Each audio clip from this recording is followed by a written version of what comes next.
What's up, guys? It's Captain Mike. Welcome back to the Inside Scoop. It's Friday, December 5th. Your offshore, legit Florida Keys offshore fishing report and so much more. Really hope you've been catching up on all of the reports and staying up to date. I know from each one you can take a little bit and at the end of the day be a more successful angler out there on the water, and that's what we're looking for. Look, we've got a lot to talk about. I'm happy to report the fishing's excellent. It really is across the board. You know, I mentioned it last week. I said, think variety, and it's the same. It's rare that guys are coming in with just, one species, so to speak. It seems like everybody's got a mixed bag, regardless if they're fishing on the reef, fishing on the wrecks, fishing offshore on the humps, or whatever the case. So we're going to talk a lot about all of that. Weather-wise, looks like it's going to be a really, really nice weekend. Southeast winds, 10 knots, 2 foot. So certainly anything that you want to do, you can do. Okay, so really, really looks like it's going to be nice. Earlier in the week, the wind's going to clock around southeast to finally the northwest, northeast, typical patterns clockwise. It's going to pick up a little bit, maybe Tuesday, Monday night, Tuesday. Then I think it's going to kind of settle down a little bit. So a little bit of a bumpy road ahead of us, but nothing out of the ordinary, nothing unusual, and nothing that's going to keep you tied to the dock.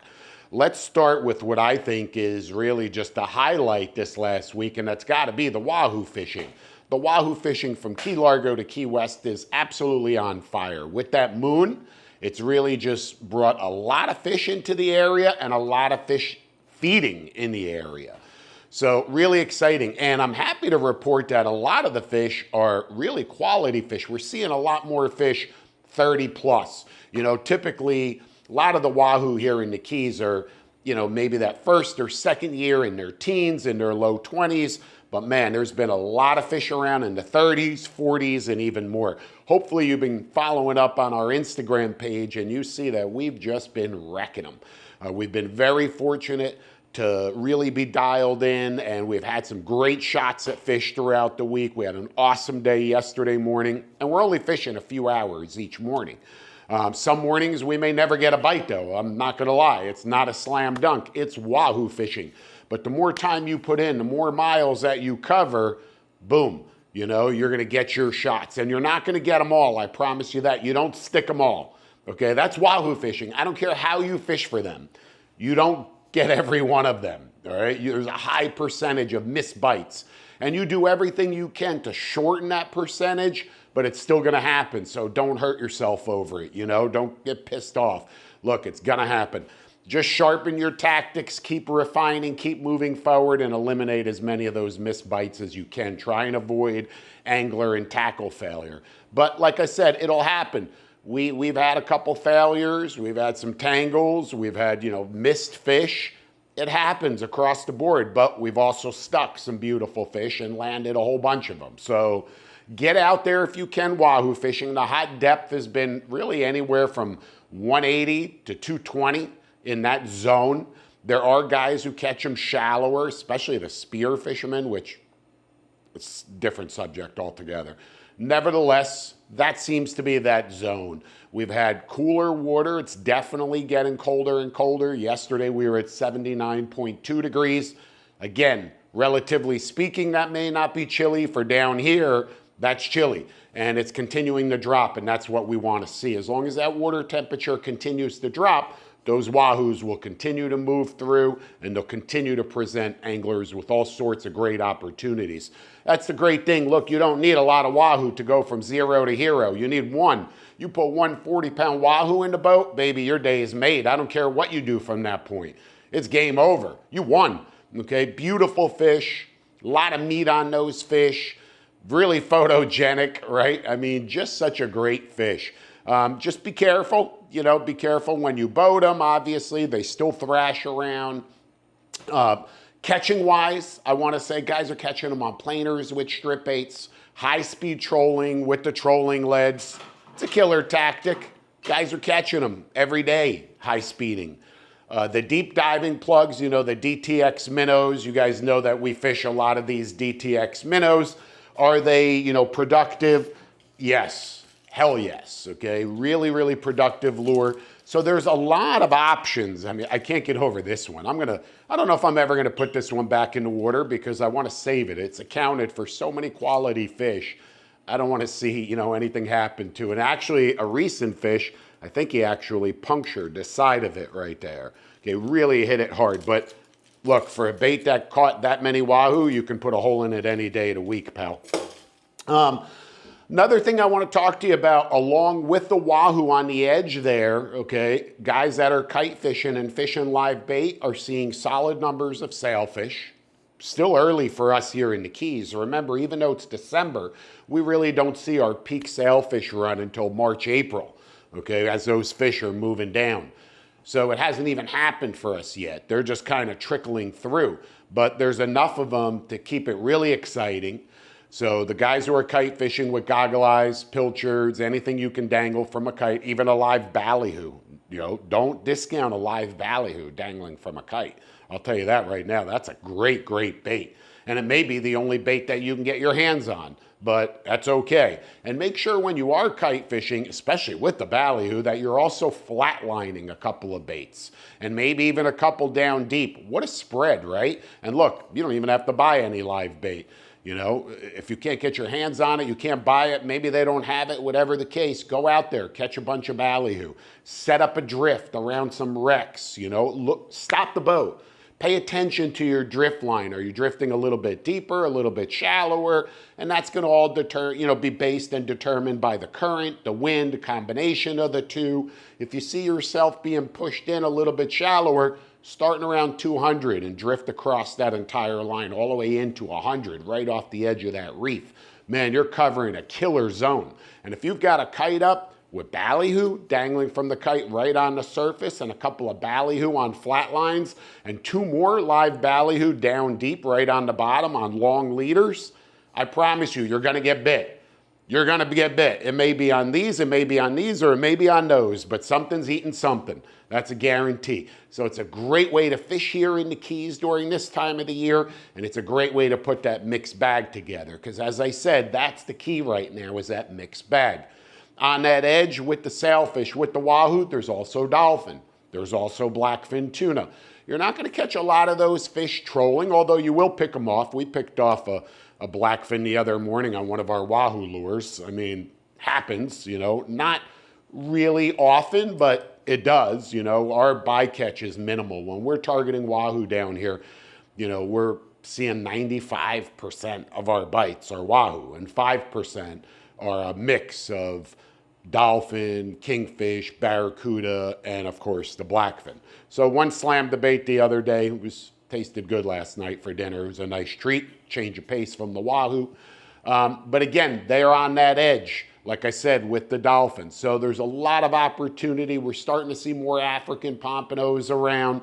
The wrecks are holding big muttons, okay? I'm telling you, if you are dialed into mutton fishing, now is the time to go if that's something that gets you fired up, and it certainly should. A 18, 20-inch barely keeper mutton is not too much to really jump up and down about. A 30-inch trophy mutton snapper is just an absolutely extraordinary catch, really is. And the Florida Keys present an amazing opportunity for anglers to catch these fish, all the way from up the line, all the way down and around the corner, to the dry tortugas, and of course beyond, all the way out to Pulley Ridge. Mutton snapper fishing is fun. These are great tasting fish, one of the best. They're beautiful with their pinks and different rose hues and all sorts of colors. Some are lighter than others, depending on that bottom. I find that the muttons that are cruising in the sand are a lighter pink, and then you get muttons that might be on rockier or more debris, rockier bottom or more debris, and they're gonna be darker. Sometimes that like almost burgundy on the top. So every one of those fish is different, but they pull really hard. So it's a fun fish to catch. Remember, when you're feeding baits to those muttons and he takes off with that bait, let him run with it for a little while, okay? Let him go, let him eat it. Don't be so anxious to slam down on the brakes and try and lock up, and usually down here we're fishing circle hooks for the muttons, so you get a bite, let him go, let him turn the bait in his mouth as he's running. He's using that water pressure to turn that bait when he's taking off on that first run to get it down his throat. And that's really important if you're fishing circle hooks. If you want that hook to catch in that corner of that mouth, that fish really needs to engulf that bait. So if you hit them too hard, you risk the shot of literally pulling that bait away from that fish before he even had a chance, before you even had a chance. So be patient. Let him go, let him go, let him go until he slows down on that first run. Okay, he picked up the bait, you're in free spool, he takes off, he slows down, now close the bail, obviously come tight, and if everything is in your favor, that circle hook's gonna find the corner of that mouth and you're hooked up. When he takes off, and let him take off. Once again, don't set the hook too quick, and don't try and slam on the brakes on that fish on his first run, because you're going to experience tackle failure, okay? You're not gonna take a 30-inch mutton snapper that just ate a bait, that just got hooked, and he now is going, okay? He is pissed, he's going, he knows something's wrong.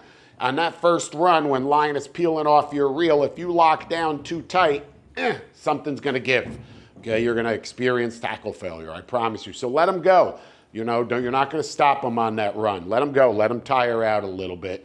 And then, you know, boom, you can go from there and start fighting the fish and get them up in the boat. But what a great fish.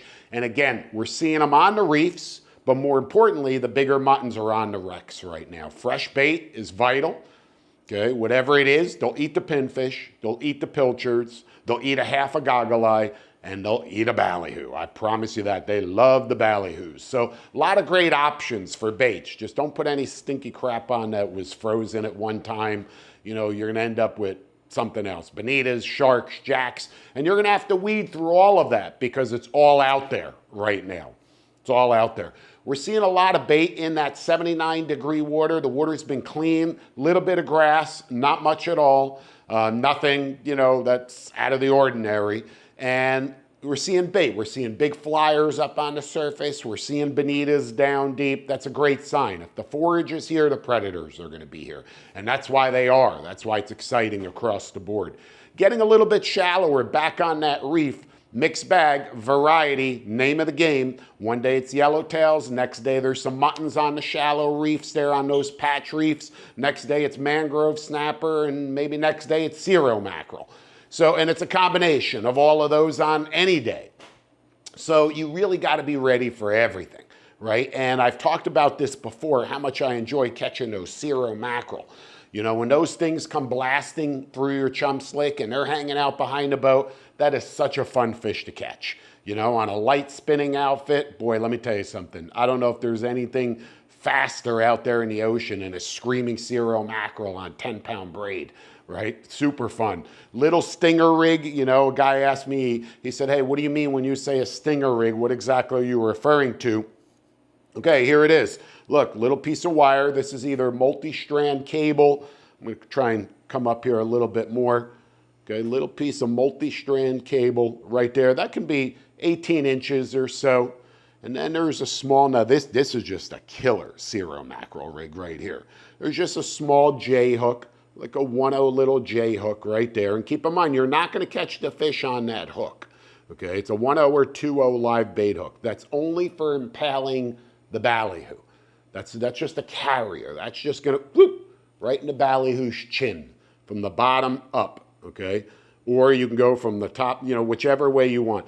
Actually, I kind of like going in the mouth and down. This way they can't, when they open and close their mouths, they can't jam it on that hook. And then they can't open their mouths and they actually die. So be careful how you hook them there. But again, that's a carrier. Few inches away is a small little treble. Few inches away is another little treble. All in line on that cable. You embed that into a live ballyhoo, okay, and throw it up your chum slick and let that thing just cruise down the chum slick. By the time it gets back behind the boat, something's gonna slam it. And usually it's a big zero. So a lot of fun to catch. Make sure you've got some of those wire leaders handy. If you don't have the knowledge or the tools or the experience, whatever, buy them pre-made. That's a pre-made rig right there. I don't fish for, you know, zeros on the reef very often. I wanted to share this with you. I happen to have it in my drawer. And you know what? It's a perfect rig. If I was going zero mackerel fishing right now, that's the rig I would tie on. So why not, right? From there, look, I mean, gosh, there's just so many opportunities and so much to talk about in so little time. You know, we've touched on the Rex, we've touched on the hot Wahoo bite along with the pelagics, the Reef. Let's get deeper. What about the deep dropping? Still excellent. Of course, here on the ocean side, tile fish, snowy groupers, you know, they're closed for us. That's not what we're looking for.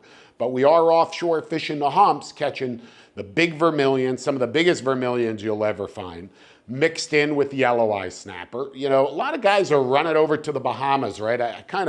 People say to me, hey, do you go to the Bahamas? And I said, you know, I used to a lot when I was up in the Pompano Beach area. You know, we were 50 some odd miles from Bimini, not far from West End. So we did, you know, multiple trips there. But now from here in the Keys, man, that's a long hike from here from Marathon. And I got to tell you, I'm having extraordinary Wahoo fishing right out front and excellent deep drop fishing. So it's pretty much why you would go to the Bahamas, right? But I don't have to go hundreds of miles and pay ridiculous entry fees and all of that kind of stuff. I'm not saying it's not a cool adventure. Of course it is. And if it's on your bucket list, do it, okay? But don't think that you have to go across an ocean to get in on some extraordinary fishing, because it's right here at our doorsteps, okay? Right here at your fingertips. And the same applies to that deep dropping. Why do we go to the Bahamas? To catch queen snapper, okay? You got queens right here offshore, the Middle Keys, you know, out on the humps. Obviously, Pulley Ridge is loaded with queens. There's a lot of opportunities around the southernmost portion of Florida to catch these beautiful queen snapper. Mixed in with the queens offshore and on some of the other humps. And that's what's kind of cool. Remember, certain spots will hold certain species. That's how it goes, okay? They could potentially be in the same depth, could potentially be in the same line, but just the characteristics of each deep water hump is different. It could be a combination of the precise depth, the slope of the hump, how the current is interacting with that hump, what sort of bottom, you know, is exposed, the primary forage. There's so many different factors, but there's no question each one of these humps that are offshore, and there are a lot of them, are different. And it really takes a lot of time and effort and experience to learn them all, right? To invest time in them all. Of course, you have the most popular humps where everybody goes and they catch a bunch of blackfins and, you know, sharks eat half of them and, you know, some other opportunities, but there's so many more rich fishing grounds offshore. So we certainly, you know, encourage you to explore. That's the nice thing about our Furuno TZT XL network, is that bathy vision and having that ability to really paint that three-dimensional picture of the entire offshore arena at my leisure, even on my phone, okay? And now being able to say, hey, wow, I'm seeing this in a different light, like I've never seen it before, and look at all of these areas. So it certainly has helped me in a huge, huge way. Like I said, the vermilions are mixed with the yellow eyes, great fish. You're gonna get some amberjacks. You're gonna get some blackfin tunas. You're gonna come across some dolphin, you know, so you've gotta kind of keep your eyes open for everything that's happening around you and decide what you wanna target, you know, and again, a lot of opportunity. And with this nice weather this weekend, it's a great time to go out there and, you know, get your hands kind of dirty doing that. Sword fishing, man, what more can I tell you about sword fishing, you know? It's so technical, it's so challenging, and it's so rewarding. It takes a lot of time, a lot of effort, a lot of brain power, you know, a lot of gear, a lot of fuel, a lot of everything, a lot of commitment, confidence. But man, when you get that bite and you get that fish on, and you know, I don't care if it's a tip bite or a buoy bite.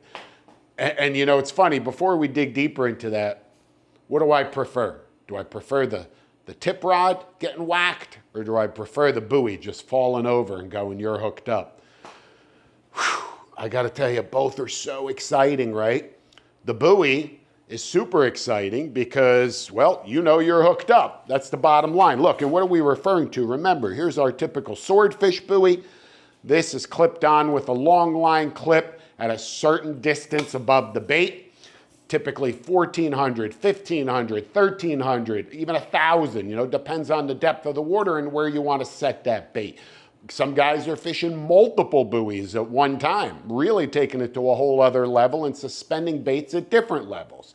But the point is, this is basically a glorified bobber, a float, and it's being held vertically by the weight, okay? So there's no way that it could, do anything other than just bob straight up and down, way out in the distance behind the boat. And then, boom, it falls over right on the surface, and it's just lying on the surface just like this. Baby, you are hooked up, okay? You got him, you are tight. Why? Because the swordfish is dragging your lead up. It reduces the pressure on the float, whoop, and the float falls over, okay? The buoy falls over. That's it. That's how, the buoy fishing is done, so to speak. So I like it because, boom, I'm hooked up. I know I got him. And if that float stays over on its side, it's typically, a nice fish and usually absolutely a keeper.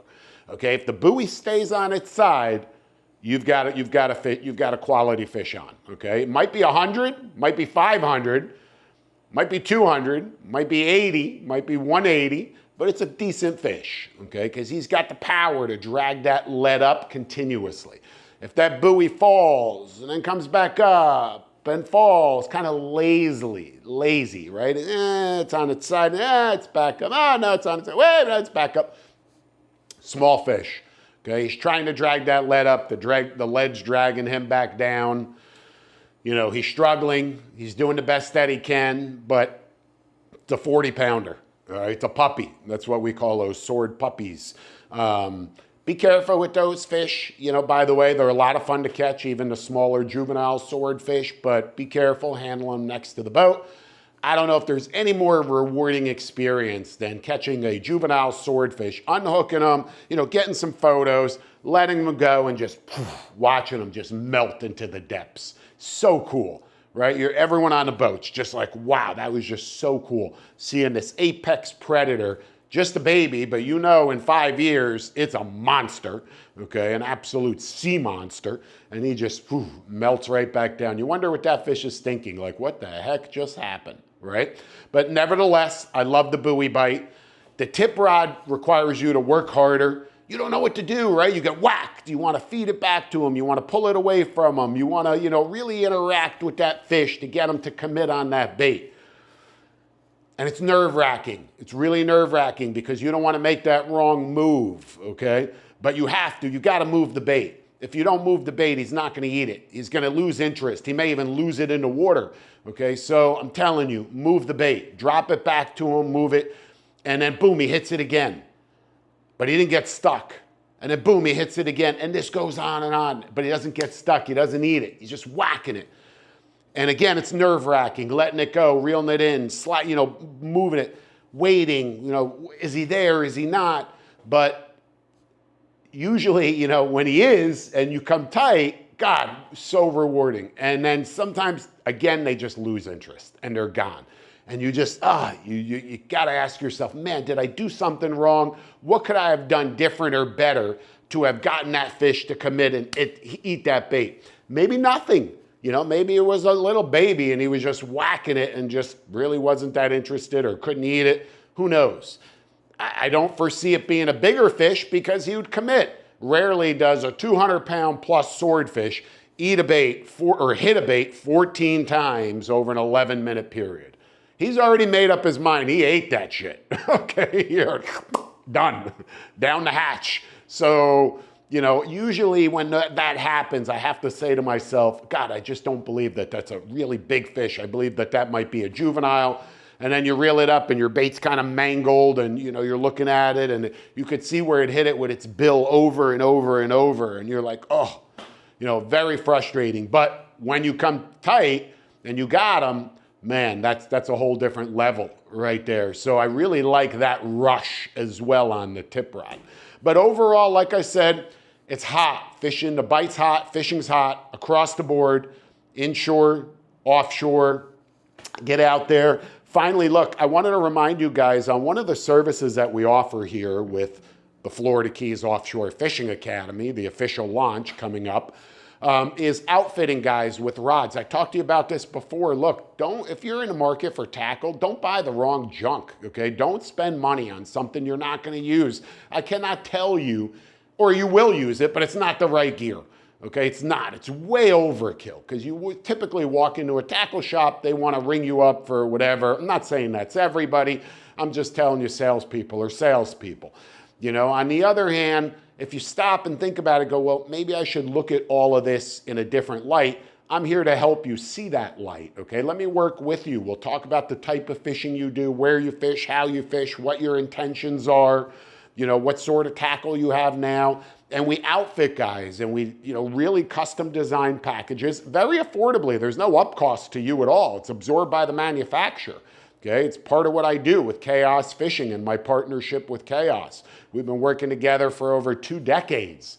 Okay, and I'll tell you what, it's a pleasure because it's so cool being able to build guys rods and know that they're getting the right tackle. We did something cool in this case. This is a complete blackout set. The guy first and foremost wanted a couple of heavy Wahoo outfits for trolling big deep diving plugs or high speed lures. We went with some 60 to 130s. This variation is called the Rodzilla because of the Bigfoot guides. However, this rod comes in an SW variation without the big rollers. And again, blacked out, really clean, slick, Winthrop adjustable butt, absolutely vital. Okay, vital. That adjustable butt is just a game changer. We matched it to Tiagra 30, and we did that for a particular reason because in addition to his 2 Wahoo outfits, he also wanted 2 planer outfits. Okay, and this is the planer rod we designed. It's an 8-foot rod, 30 to 60 blank, slick butt, aluminum reel seat, aluminum gimbal, designed to pull planers from number 1s and number 2s all the way up to number 8s and beyond. Okay, as big as you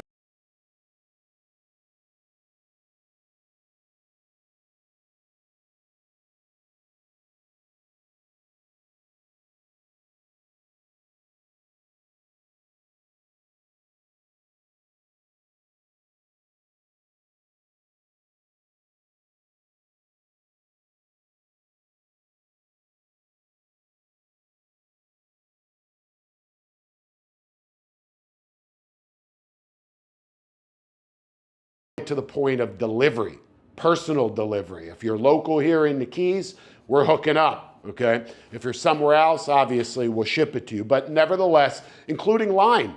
Let's not forget about line, okay? Complimentary line. Plus a 10% discount on all Chaos rods for being a member of Florida Sport Fishing TV Plus. Guys, it doesn't get any better. It's a 6 set of rods at the same price, but you're getting the right deal. So my contact info is down below if you want more info on our rod outfitting services, along with some other cool links. Appreciate you. Get out there. We're Wahoo fishing tomorrow. Again, I encourage you, stay up to date with our Instagram page. We've really been on some beautiful fish lately and sharing a lot of great content, bringing you out on our Mercury-powered Sea Hunter 41 CTS live with Florida Sport Fishing TV Live. So make sure you check that out. Again, if you're not already a member, fsftv.com. Join now.